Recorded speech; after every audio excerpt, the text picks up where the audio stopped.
شروع اللہ کا نام لے کر جو بڑا مہربان نہایت رحم والا ہے۔ الف لام میم را۔ اے نبی، یہ کتاب الہی کی آیتیں ہیں اور جو کچھ تمہارے پروردگار کی طرف سے تم پر نازل ہوا ہے حق ہے، لیکن اکثر لوگ ایمان نہیں لاتے۔ اللہ وہی تو ہے جس نے ستونوں کے بغیر آسمان جیسا کہ تم دیکھتے ہو اتنے اونچے بنائے، پھر عرش پر جلوہ افروز ہوا اور سورج اور چاند کو کام میں لگا دیا۔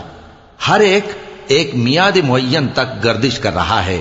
وہی دنیا کے کاموں کا انتظام کرتا ہے۔ اس طرح وہ اپنی آیتیں کھول کھول کر بیان کرتا ہے کہ تم اپنے پروردگار کے روبرو جانے کا یقین کرو۔ اور وہی ہے جس نے زمین کو پھیلایا اور اس میں پہاڑ اور دریا پیدا کیے اور ہر طرح کے میووں کی دو دو قسمیں بنائیں۔ وہی رات کو دن کا لباس پہناتا ہے۔ غور کرنے والوں کے لیے اس میں بہت سی نشانیاں ہیں۔ اور زمین میں کئی طرح کے قطعات ہیں ایک دوسرے سے ملے ہوئے، اور انگور کے باغ اور کھیتی اور کھجور کے درخت۔ بعض کی بہت سی شاخیں ہیں اور بعض کی اتنی نہیں ہوتی، باوجود کہ پانی سب کو ایک ہی ملتا ہے۔ اور ہم بعض میووں کو بعض پر لذت میں فضیلت دیتی ہیں، اور اس میں سمجھنے والوں کے لیے بہت سی نشانیاں ہیں۔ اگر تم عجیب بات سننی چاہو تو کافروں کا یہ کہنا عجیب ہے کہ جب ہم مر کر مٹی ہو جائیں گے تو کیا اثر نو پیدا ہوں گے؟ یہی لوگ ہیں جو اپنے پروردگار سے منکر ہوئے ہیں، اور یہی ہیں جن کی گردنوں میں طوق ہوں گے، اور یہی اہل دوزخ ہیں کہ ہمیشہ اس میں جلتے رہیں گے۔ اور یہ لوگ بھلائی سے پہلے تم سے برائی جلدی سے مانگتے ہیں، یعنی طالب عذاب ہیں، حالانکہ ان سے پہلے عذاب واقع ہو چکے ہیں۔ اور تمہارا پروردگار لوگوں کو باوجود ان کی بے انصافیوں کے معاف کرنے والا ہے، اور بے شک تمہارا پروردگار سخت عذاب دینے والا ہے۔ اور کافر لوگ کہتے ہیں کہ اس پیغمبر پر اس کے پروردگار کی طرف سے کوئی نشانی کیوں نازل نہیں ہوئی؟ اے نبی، تم تو صرف خبردار کرنے والے ہو، اور ہر ایک قوم کے لیے رہنما ہوا کرتا ہے۔ اللہ ہی اس بچے سے واقف ہے جو عورت کے پیٹ میں ہوتا ہے، اور وہی پیٹ کے سکڑنے اور بڑھنے سے بھی واقف ہے، اور ہر چیز کا اس کے ہاں ایک اندازہ مقرر ہے۔ وہ چھپی اور ظاہر چیزوں کا جاننے والا ہے، سب سے بزرگ ہے، عالی رتبہ ہے۔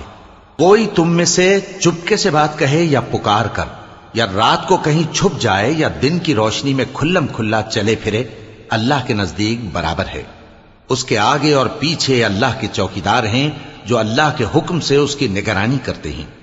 اللہ اس نعمت کو جو کسی قوم کو حاصل ہے نہیں بدلتا جب تک کہ وہ اپنی حالت کو نہ بدلے، اور جب اللہ کسی قوم کے ساتھ برائی کا ارادہ کرتا ہے تو وہ پھر نہیں سکتی، اور اللہ کے سوا ان کا کوئی مددگار نہیں ہوتا۔ وہی تو ہے جو تم کو ڈرانے اور امید دلانے کے لیے بجلی دکھاتا اور بھاری بھاری بادل پیدا کرتا ہے، اور رعد اور فرشتے سب اس کے خوف سے اس کی تسبیح و تحمید کرتے رہتی ہیں۔ اور وہی بجلیاں بھیجتا ہے، پھر جس پر چاہتا ہے گرا بھی دیتا ہے، جبکہ وہ اللہ کے بارے میں جھگڑتے ہیں، اور وہ بڑی قوت والا ہے۔ کام کا پکارنا تو اسی کا ہے، اور جن کو یہ لوگ اس کے سوا پکارتے ہیں وہ ان کی پکار کو کسی طرح قبول نہیں کرتے، مگر اس شخص کی طرح جو اپنے دونوں ہاتھ پانی کی طرف پھیلا دے تاکہ دور ہی سے اس کے منہ تک آ پہنچے، حالانکہ وہ اس تک کبھی بھی نہیں آ سکتا۔ اور اسی طرح کافروں کی پکار بیکار ہے۔ اور جتنی مخلوقات آسمانوں اور زمین میں ہے، خوشی سے یا ناخوشی سے اللہ کے آگے سجدہ کرتی ہے، اور ان کے سائے بھی صبح و شام سجدے کرتے ہیں۔ چونکہ آیت سجدہ تلاوت کی گئی ہے، لہذا سامعین پر سجدہ واجب ہے۔ ان سے پوچھو کہ آسمانوں اور زمین کا پروردگار کون ہے؟ تم ہی کہہ دو کہ اللہ۔ ان سے کہو کہ کیا تم نے اللہ کو چھوڑ کر ایسے لوگوں کو کارساز بنایا ہے جو خود اپنے نفع و نقصان کا بھی اختیار نہیں رکھتے؟ کہو کیا اندھا اور آنکھوں والا برابر ہیں، یا اندھیرا اور اجالا برابر ہو سکتا ہے؟ بھلا ان لوگوں نے جن کو اللہ کا شریک مقرر کیا ہے، کیا انہوں نے اللہ کسی مخلوقات پیدا کی ہے جس کے سبب ان کے لیے مخلوقات مشتبہ ہو گئی ہے؟ کہہ دو کہ اللہ ہی ہر چیز کا پیدا کرنے والا ہے، اور وہ یکتا ہے، بڑا زبردست ہے۔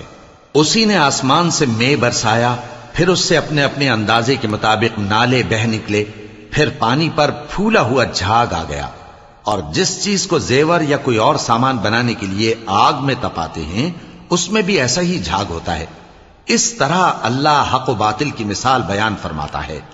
سو جھاگ تو سوکھ کر زائل ہو جاتا ہے، اور پانی جو لوگوں کو فائدہ پہنچاتا ہے وہ زمین میں ٹھہرا رہتا ہے۔ اس طرح اللہ صحیح اور غلط کی مثالیں بیان فرماتا ہے تاکہ تم سمجھو۔ جن لوگوں نے اللہ کے حکم کو قبول کیا ان کی حالت بہت بہتر ہوگی، اور جنہوں نے اس کو قبول نہ کیا، اگر روئے زمین کے سب خزانے ان کے اختیار میں ہوں تو وہ سب کے سب اور ان کے ساتھ اتنے ہی اور نجات کے بدلے میں صرف کر ڈالیں، مگر نجات کہاں؟ ایسے لوگوں کا حساب بھی برا ہوگا اور ان کا ٹھکانہ بھی دوزخ ہے، اور وہ بری جگہ ہے۔ بھلا جو شخص یہ جانتا ہے کہ جو کچھ تمہارے پروردگار کی طرف سے تم پر نازل ہوا ہے حق ہے، وہ اس شخص کی طرح ہے جو اندھا ہے؟ اور سمجھتے تو وہی ہیں جو عقل مند ہیں، جو اللہ کے عہد کو پورا کرتے ہیں اور قول و قرار کو نہیں توڑتے، اور جن رشتوں کے جوڑے رکھنے کا اللہ نے حکم دیا ان کو جوڑے رکھتے اور اپنے پروردگار سے ڈرتے رہتے اور برے حساب سے خوف رکھتے ہیں، اور جو اپنے پروردگار کی خوشنودی حاصل کرنے کے لیے مصائب پر صبر کرتے ہیں اور نماز پڑھتے ہیں، اور جو مال ہم نے ان کو دیا ہے اس میں سے پوشیدہ اور ظاہر خرچ کرتے ہیں اور نیکی سے برائی کو دور کرتے ہیں، یہی لوگ ہیں جن کے لیے عاقبت کا گھر ہے، یعنی ہمیشہ رہنے کے باغات جن میں وہ داخل ہوں گے، اور ان کے باپ دادوں اور بیویوں اور اولاد میں سے جو نیکوکار ہوں گے وہ بھی بہشت میں جائیں گے، اور فرشتے بہشت کے ہر ایک دروازے سے ان کے پاس آئیں گے اور کہیں گے تم پر سلام ہو، یہ تمہاری ثابت قدمی کا بدلہ ہے، اور عاقبت کا گھر خوب گھر ہے۔ اور جو لوگ اللہ سے پختہ عہد کر کے اس کو توڑ ڈالتے اور جن رشتوں کے جوڑے رکھنے کا اللہ نے حکم دیا ہے ان کو قطع کر دیتے اور ملک میں فساد کرتے ہیں، ایسوں پر لعنت ہے اور ان کے لیے برا انجام ہے۔ اللہ جس کا چاہتا ہے رزق فراخ کر دیتا ہے اور جس کا چاہتا ہے تنگ کر دیتا ہے، اور کافر لوگ دنیا کی زندگی پر خوش ہو رہے ہیں، اور دنیا کی زندگی آخرت کے مقابلے میں بہت تھوڑا سامان ہے۔ اور کافر کہتے ہیں کہ اس پیغمبر پر اس کے پروردگار کی طرف سے کوئی نشانی کیوں نازل نہیں ہوئی؟ کہہ دو کہ اللہ جسے چاہتا ہے گمراہ کرتا ہے، اور جو اس کی طرف رجوع ہوتا ہے اس کو اپنی طرف کا رستہ دکھاتا ہے، یعنی ان کو جو ایمان لاتے اور جن کے دل اللہ کی یاد سے آرام پاتے ہیں ان کو۔ اور سن رکھو کہ اللہ کی یاد سے ہی دل آرام پاتے ہیں۔ جو لوگ ایمان لائے اور عمل نیک کیے ان کے لیے خوشحالی اور عمدہ ٹھکانہ ہے۔ جس طرح ہم پہلے پیغمبر بھیجتے رہے ہیں اسی طرح اے نبی ہم نے تم کو اس امت میں جس سے پہلے بہت سی امتیں گزر چکی ہیں بھیجا ہے، تاکہ تم ان کو وہ کتاب جو ہم نے تمہاری طرف بھیجی ہے پڑھ کر سنا دو۔ اور یہ لوگ رحمان کو نہیں مانتے۔ کہہ دو وہی تو میرا پروردگار ہے، اس کے سوا کوئی معبود نہیں، میں اسی پر بھروسہ رکھتا ہوں اور اسی کی طرف رجوع کرتا ہوں۔ اور اگر کوئی قرآن ایسا ہوتا کہ اس کی تاثیر سے پہاڑ چل پڑتے یا زمین پھٹ جاتی یا مردوں سے کلام کر سکتے تو کیا یہ لوگ ایمان لے آتے؟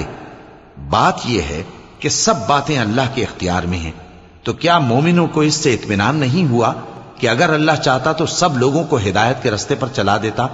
اور کافروں پر ہمیشہ ان کے اعمال کے بدلے آفت آتی رہے گی یا ان کے مکانات کے قریب نازل ہوتی رہے گی یہاں تک کہ اللہ کا وعدہ آ پہنچے۔ بے شک اللہ وعدہ خلاف نہیں کرتا۔ اور تم سے پہلے بھی رسولوں کے ساتھ تمسخر ہوتے رہے ہیں، تو میں نے کافروں کو مہلت دی، پھر میں نے ان کو پکڑ لیا، سو دیکھ لو کہ میرا عذاب کیسا رہا۔ تو کیا وہ جو ہر شخص کے اعمال کا نگراں و نگہبان ہے وہ بتوں کی طرح بے علم و بے خبر ہو سکتا ہے؟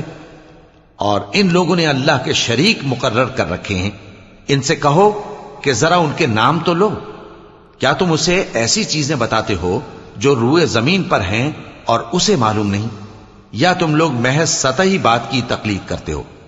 اصل یہ ہے کہ کافروں کو ان کے فریب خوبصورت معلوم ہوتے ہیں اور وہ ہدایت کے رستے سے روک لیے گئے ہیں، اور جسے اللہ گمراہ رہنے دے اسے کوئی ہدایت کرنے والا نہیں۔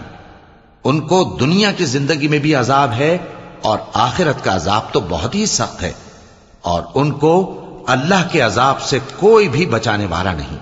جس جنت کا پرہیزگاروں سے وعدہ کیا گیا ہے اس کی شان یہ ہے کہ اس کے نیچے نہریں بہ رہی ہیں، اس کے پھل ہمیشہ باقی رہنے والے ہیں اور اس کے سائے بھی۔ یہ ان لوگوں کا انجام ہے جو متقی ہیں، اور کافروں کا انجام دوزخ ہے۔ اور جن لوگوں کو ہم نے کتاب دی ہے وہ اس کتاب سے جو تم پر نازل ہوئی ہے خوش ہوتی ہیں، اور بعض فرقے اس کی بعض باتیں نہیں بھی مانتے۔ کہہ دو کہ مجھ کو یہی حکم ہوا ہے کہ اللہ ہی کی عبادت کروں اور اس کے ساتھ کسی کو شریک نہ بناؤں۔ میں اسی کی طرف بلاتا ہوں اور اسی کی طرف مجھے لوٹنا ہے۔ اور اسی طرح ہم نے اس قرآن کو عربی زبان کا فرمان بنا کر نازل کیا ہے، اور اگر تم علم آ جانے کے بعد ان لوگوں کی خواہشوں کے پیچھے چلو گے تو اللہ کے سامنے کوئی نہ تمہارا مددگار ہوگا اور نہ کوئی بچانے والا۔ اور اے نبی، ہم نے تم سے پہلے بھی پیغمبر بھیجے تھے اور ان کو بیویاں اور اولاد بھی دی تھی، اور کسی پیغمبر کے اختیار کی بات نہ تھی کہ اللہ کے حکم کے بغیر کوئی نشانی لے آتا۔ ہر حکم قضا کتاب میں لکھا ہوا ہے۔ اللہ جس چیز کو چاہتا ہے مٹا دیتا ہے اور جس کو چاہتا ہے باقی رکھتا ہے، اور اسی کے پاس اصل کتاب ہے۔ اور اگر ہم کوئی عذاب جس کا ان لوگوں سے وعدہ کرتے ہیں تمہیں دکھائیں، یعنی تمہارے روبرو ان پر نازل کریں، یا تمہاری مدت حیات پوری کر دیں، یعنی تمہارے انتقال کے بعد عذاب بھیجیں، تو تمہارا کام ہمارے احکام کا پہنچا دینا ہے اور ہمارا کام حساب لینا ہے۔ کیا انہوں نے نہیں دیکھا کہ ہم زمین کو اس کے کناروں سے گھٹاتے چلے آ رہے ہیں؟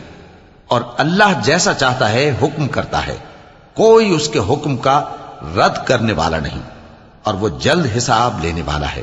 جو لوگ ان سے پہلے تھے وہ بھی بہتیری تدبیریں کرتے رہے ہیں، سو تدبیر تو سب اللہ ہی کی ہوتی ہے۔ ہر شخص جو کچھ کر رہا ہے اللہ اسے جانتا ہے، اور کافر جلد معلوم کر لیں گے کہ آخرت میں اچھا انجام کس کے لیے ہوتا ہے۔ اور کافر لوگ کہتے ہیں کہ تم پیغمبر نہیں ہو۔ کہہ دو کہ میرے اور تمہارے درمیان اللہ اور وہ شخص جس کے پاس کتاب آسمانی کا علم ہے بطور گواہ کافی ہے۔